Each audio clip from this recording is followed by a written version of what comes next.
আপনাদের সকলকে সংগ্রামী অভিনন্দন জানিয়ে শুরু করছি।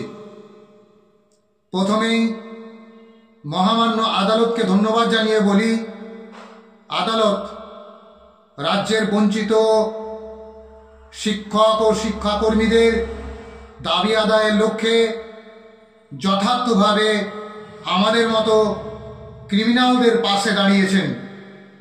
তার জন্য আদালতকে অজস্র ধন্যবাদ জানাই। আশা করি আপনারা সকলে সুস্থ থেকে নিজেদের অধিকার আদায়ের লক্ষ্যে সকলেই মানসিক প্রস্তুতি নিয়ে ফেলেছেন। আমরা আমাদের পক্ষ থেকে যা যা করার সেগুলো পুরোপুরি সম্পন্ন করা সত্ত্বেও রাজ্যের অমানবিক সরকারের কোনো হেলদোল নেই।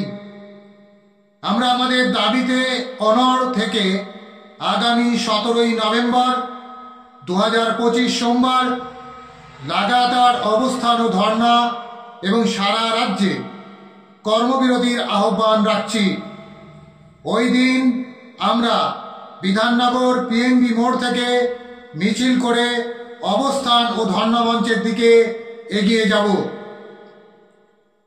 কর্মবিরতিতে অংশ নিচ্ছেন পার্শ্ব শিক্ষক, শিক্ষাবন্ধু, জেলা ও রাজ্য অফিস স্টাফ, এমএসকে, এসএসকে, মাদ্রাসা, পৌরসভা সহ অন্যান্য সমগ্র শিক্ষা মিশনের সাথে যুক্ত সকল কর্মচারী ও কর্মীবৃন্দ।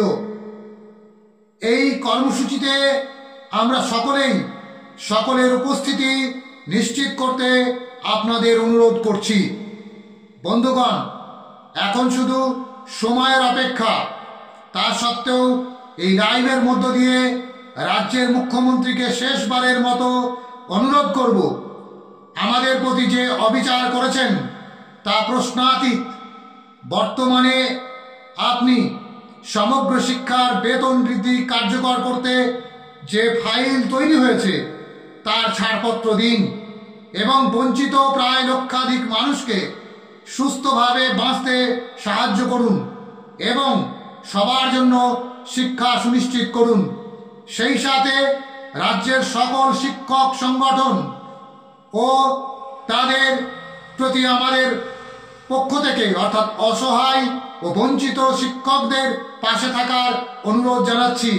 ঠিক যেমন করে জুনিয়র ডাক্তারদের পাশে সিনিয়র ডাক্তারবাবুরা ঢাল হয়ে দাঁড়িয়েছিলেন, আপনারা আমাদেরকে তদ্রূপ ঢাল হিসেবে আপনারা আমাদের সাথে থাকবেন, এই আশা ব্যক্ত রেখেই এই কর্মসূচিতে আপনাদের সকলকে আহ্বান জানিয়ে আপনারা প্রত্যেকেই ইতিহাস সৃষ্টি করবেন এই আশা ব্যক্ত করছি।